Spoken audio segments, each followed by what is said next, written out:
Nokia Nokia হলো আমাদের একটি খুব পরিচিত একটি নাম, যা দীর্ঘদিন ধরে তারা ব্যবসা পরিচালনা করে আসছে সুনামের সাথে। নোকিয়া ফোন চালায় না এমন লোক পাওয়াটা দুষ্কর। তারা ভালো ফিচার্স এবং ভালো কোয়ালিটির ফোন তৈরি করে আসছে। এই মোবাইল দীর্ঘদিন ব্যবহার করা যায় এবং সহজে নষ্ট হয় না।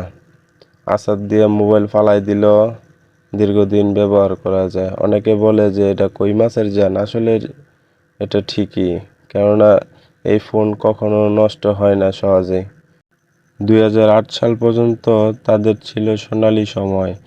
এই সময় পর্যন্ত তারা রাজত্ব করে আসছে।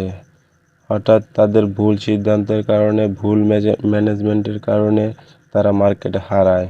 এখন তারা ম্যাজিকের মতো বাজারে নতুন করে আসছে। নিয়ে আসলো Nokia magic max. Nokia magic ম্যাক্সে থাকছে স্ন্যাপড্রাগন 8 জেনারেশন 2 প্রসেসর। ডিসপ্লে সুরক্ষায় থাকছে কর্নিল গরিলা গ্লাস 7। সর্বোচ্চ 16 জিবি র্যাম, 512 জিবি স্টোরেজ দেওয়া হয়েছে। অপারেটিং সিস্টেম মিলবে অ্যান্ড্রয়েড 13।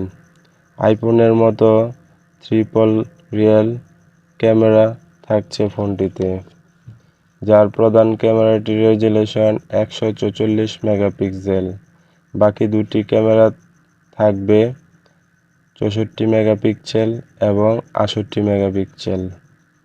ব্যাটারি হিসেবে থাকছে 7950 এমপিআর শক্তিশালী ব্যাটারি।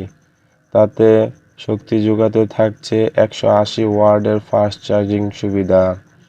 ফোনটি একবার চার্জ দিলে দীর্ঘ সময় ধরে ব্যবহার করা যাবে।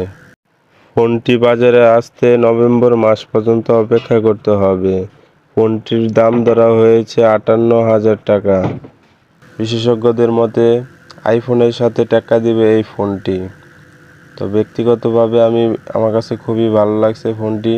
বন্ধুরা, আপনাদের কাছে ফিচার্স দেখে কীরকম লাগলো ফোনটি কমেন্টে জানিয়ে দিবেন। আর যার যার কেনার খুবই ইচ্ছা ফোনটি, তারা প্রস্তুত থাকেন কেনার জন্য। এটা নভেম্বর মাসেই আপনারা বাজারে পেয়ে যাবেন। বন্ধুরা, ভিডিওটি যদি ভালো লাগে একটি লাইক করে দিবেন এবং সাবস্ক্রাইব করতে ভুলবেন না। ইতিমধ্যে যদি সাবস্ক্রাইব করে থাকেন, থ্যাংক ইউ সো মাচ। দেখা হচ্ছে পরবর্তী ভিডিওতে। ভালো থাকবেন সবাই।